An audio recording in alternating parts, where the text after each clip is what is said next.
যখন কোনো বান্দা সূরা ফাতিহার একটা করে আয়াত বলে আলহামদুলিল্লাহি রাব্বিল আলামিন, সঙ্গে সঙ্গে আল্লাহ জবাব দিয়ে বলেন হামিদানি আবদি, বান্দা তুই আমার প্রশংসা করলি।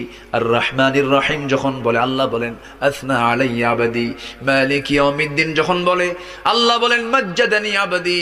এরপরে যখন বলে ইয়াকা না'বুদু ওয়া ইয়াকা নাস্তাঈন পর্যন্ত যখন বলে আল্লাহ বলেন বান্দারে তুই আমার কাছে কি চাস, প্রাণ খুলে চা রে বান্দা।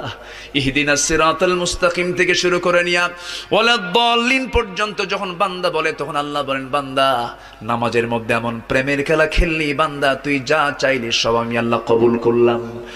ওই বান্দা যখন রুকুতে যায় আল্লাহ তখন অস্থির হন।